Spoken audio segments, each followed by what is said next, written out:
It has been the deadliest day in weeks here in Cairo. The death toll close to 100, perhaps more, with many more injured.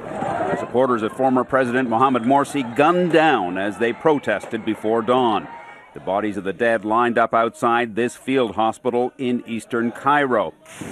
Both sides deny instigating the violence, but since Morsi was pushed out by the military and a popular uprising just a year after his election, the country's divisions have only deepened. The former president is being held in jail under house arrest, accused of espionage and murder, and may head to the same Cairo prison as former President Hosni Mubarak. But Morsi's biggest crime may have been being unpopular with most Egyptians. Support our freedom against the terrorist people of the Muslim Brotherhood. In Cairo's Nasser City, where supporters of Morsi and his Muslim Brotherhood have been camped out for 3 weeks, they reject the new military-backed government. Leave Sisi, leave our country right now. Today's violence threatens to derail the fragile transition here in Egypt, America's biggest Arab ally, which is why Washington is watching the military's next moves here very closely. You know, there are protests happening around the world that lamestream media is not reporting, and Egypt is just one of them. Well, at least that was some news from the ABC. And you know, we sift through thousands of hours of nonsense about the royal cervix and other rich people doing something shiny in order to get those gems of journalism for video radio. I'm Darren Howard. And I'm Robert Nisbet. We got more on this story from Egypt, We've got a quick update here from Democracy Now! Okay, so Democracy Now! Check it out, but check this out. In Egypt, supporters of former President Mohamed Morsi are launching new protests today to call for his return to power almost exactly a month after he was ousted by the military. Despite a pledge by the interim government to gradually clear out Morsi's supporters who've been occupying squares in Cairo, protesters said Thursday they will remain in place. We will not evacuate this square until Mohamed Morsi is returned to power and legitimacy and the parliament returned. That's all. Even if they come with tanks, we will remain peaceful. Our peacefulness is more powerful than bullets. Our peacefulness is more powerful than bullets. But it's not a coup, right? No, no, of course not. That would be reporting the news now, wouldn't it? And they couldn't keep giving aid to Egypt then. No, do you listen to them, though? It's peaceful that they can't handle. That's what they're saying straight out to the whole government. Yeah, however, Egypt's not the only place where protests are going on. And we've got the story that lamestream media is ignoring. That's the way video radio works. We sift through all the crap and we get you the journalism. So let's switch our focus to Tunisia. Tunisia, where the Arab Spring started. You know it. We've got the story. And remember, we don't create commercials that say trust us because we don't have to. This is video radio. Check this out. Tunisians are still protesting, calling for the government's resignation and parliament's dissolution. They want a national salvation government to be formed and the coalition government led by the ruling Al-Nahda party replaced. More than 60 MPs have withdrawn from parliament to obstruct a key vote on the constitution. Tensions have been running high in Tunisia since the assassination of opposition figure Mohamed Brahmi last Thursday. So far, riot police are only using tear gas to disperse protesters. In the town of Sidi Bouzid, the birthplace of the Tunisian revolution, residents burnt tires to block streets in a show of anger at the government. In the capital on Sunday, a few hundred continued to protest peacefully outside parliament. Tunisians have been frustrated for a while with the government's slow progress on creating a new constitution and setting a date for the election. The ruling Al-Nahda party says the opposition's demand to dissolve both the government and parliament right now is irrational because lawmakers are in the final stages of writing a draft constitution. Here at the Al-Nahda party headquarters, members are meeting in an attempt to calm the situation and save the only elected body in the country. Many here agree that the experience of political Islam has stumbled here in Tunisia. This transitional government is facing one of its biggest challenges yet. The question is whether it plans to listen to the people. Nisreen Al-Shamaili, Al Jazeera, Tunis. You know, I'm always sorry we don't have enough time to report the 32 countries right now that are overthrowing their governments. Yeah, I know. But that's not news. But those won't be coups because the military won't be involved. Yes. Unless okay. they are. Wait a second. Maybe. I don't know, man. We are getting a lot of valuable information directly off of the ground in the Middle East right now. Stay tuned because we are covering, okay? We are going to cover this story, even though lamestream media is interested in shiny things. Yeah, but Al-Qaeda was starting to fade into the background. I think I Obama know. said they were winning the war against Al-Qaeda. Uh-huh. And then? Well, then this happened. More than 1,000 inmates have escaped from Al-Qafia prison near the eastern Libyan city of Benghazi. It followed the assassination of a prominent political activist, which sparked protests in the area. The funeral of Abdul Salam al-Musmari, a well-known critic of the influential Muslim Brotherhood, was held on Saturday. He was killed in a drive-by shooting. Demonstrations over al-Musmari's death spread to the capital, Tripoli. Some protesters stormed a Muslim Brotherhood office as they demanded that Islamist parties be dissolved. Al-Musmari headed a group credited with launching the 2011 protests against Libya's longtime dictator, Muammar Gaddafi. Okay, so wow, that was the guy who started the Arab Spring? Yeah, that's the guy they assassinated. That's crazy. Well, no, he's the guy who started the revolution in Libya. Oh, okay. I get you. Sorry. I'm That's sitting here. okay. I get confused from time to time. So check my facts. But then again, I'm not telling you that I'm perfect. I'm also not wearing a suit and tie right now. Of course, that wasn't the only prison escape. There was also Afghanistan, Pakistan, Iraq. It just so happened. They just needed all these soldiers for Al-Qaeda. And, well, yeah, you just happen to have huge prison breaks in all those countries at the same time when they needed the Al-Qaeda to resurge. and if they weren't terrorists before, well, you put them in prison and torture for a couple of years. That'll make them into terrorists. Yeah, that should work. Just keep bombing their families. That'll help, pacify them. But there are two other countries that aren't getting any mention in the mainstream as well, and that's Bahrain and Kuwait. Oh, man, check this out.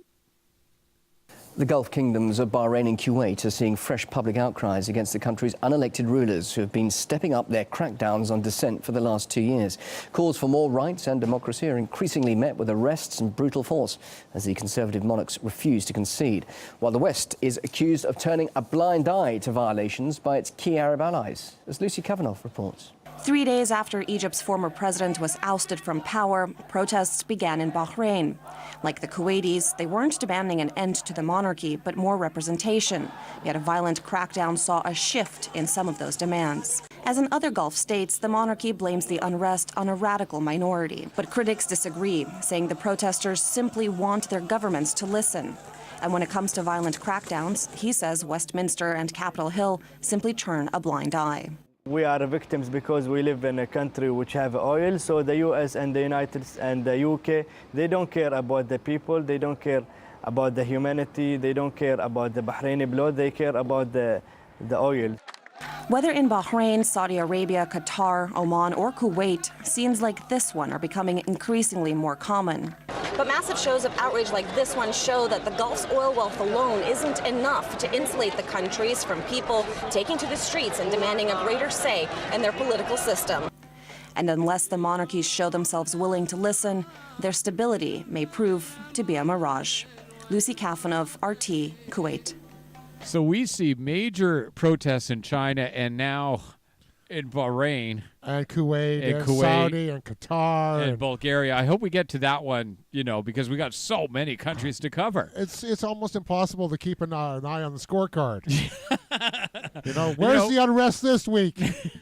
We do have a graphic that we throw up all the time that shows the 32 countries doing this. Actually, I posted an interactive map on our webpage yesterday, too, about protests since the 80s and an animated map. Yeah, it was created by a Google search engine, and it's an actual awesome map that shows you the world is waking up. Exactly. Exponentially. And, okay, so check it out. Well, John Kerry at work. Bitter anger outside the Israeli Prime Minister's office. The protest was sparked by plans to free 104 Palestinian prisoners. The announcement of the release comes ahead of the resumption of preliminary peace talks in Washington on Monday. The release of the prisoners, who were convicted of deadly attacks, will happen over several months. You don't release murderous terrorists. It's an indescribable crime, spitting in the face of the bereaved families and the Israeli people. It cannot be that people who've murdered innocent men, women and children will be freed and will be welcomed as heroes. Past experience shows they will return to terrorism. There was anger too in Ramallah, where many Palestinians have called for Israel to vacate land they occupied during the 1967 Israel-Palestine war, before any talks resume. The status of Jerusalem, the fate of Palestinian refugees are also core to their objections. The demonstrators wanted to send a political message that they oppose the talks. The continued suppression of the right to self-expression and the right to demonstrate is completely unacceptable and will ultimately not stop the voices against the talks.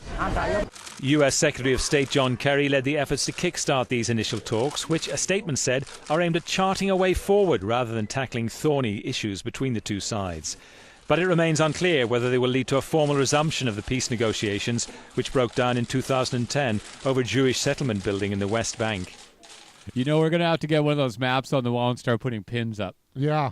Okay, this place, yeah, overthrowing their government, yeah, overthrowing Coca-Cola, yeah, overthrowing Monsanto. And we're not even really looking at America yet. No, we got a whole segment coming up here on America, but let's fit this one in, yes? Yes, another European protest that's not being paid attention to. Bulgaria's Prime Minister has vowed to stay in power despite daily anti-government protests demanding his resignation that are now into their 7th week. Plamen Orešarski said standing down would be irresponsible for the country. These protesters in Sofia believe the Prime Minister's socialist-led coalition is corrupt and dominated by shady business interests. The cancellation of a media mogul's appointment as security chief has failed to calm their anger. This woman was annoyed at politicians' plans for a summer break of several weeks. A vote has been put back, but the move is still on the table. No one takes a holiday after just 2 months of work, she says. A rival pro-government demonstration was rather small. The two-party alliance came to power after elections in May. The Socialists came second, but cut a deal to form a coalition after the first-place centre-right failed to do so. The previous government fell in February after protests over low living standards and high utility bills. Yeah, that's just the tip of the iceberg. That's just the beginning of it. There's so many protests going on all over the world. You know, we do. We got to get that map, start putting those pins up and saying, well, these are overthrowing the government. These guys are kicking out Monsanto. And there were so many I didn't include in that segment. We've got the pulse on the world beat, but you've got the internet. Go up and do your research. That's what we're doing. We're also researching some major documentaries coming out right now. We got Warriors and Thieves talking about the war on terror. We've got freeloaders talking about people who don't pay taxes or waste your money. But more importantly, we have the Municipal Sustainability Project loaded on YouTube right now. We're going to solve poverty. I'm Darren Howard. And I'm Robert Nisbet. You're tuned into Video Radio, and we've got more coming up on protests around the world. You betcha. We're going to take a look at our own soil. This is Radio Free Canada. Stay tuned. We've got more. 1971, when President Nixon took the United States off what was left of the gold standard, the world has operated under a system of money called fiat. The dollar, the pound, the euro are all government fiat currencies. Fiat is a Latin word meaning let it be so. It is the law that this government currency be money. Indeed, without that legal enforcement, and the fact that we must pay taxes in this money, that dollar bill or that computer digit that represents a dollar would be pretty much meaningless. Only the government has the power to issue fiat money, but banks can create it through lending. If somebody wants to borrow $10, a bank can create it from nowhere and lend it. It can then charge interest. Banks also create money by lending against an asset, such as a house. They're given the deeds to the house, and they create the money out of nowhere and lend it, at interest, of course. But who benefits? Of course, those that have the power to issue money, governments and banks. They haven't had to do anything productive, they just create money. However money is created, be it through lending, fractional reserve banking, financial bailouts, or old-fashioned money printing, banks are always at or near the top of the money issuing pyramid.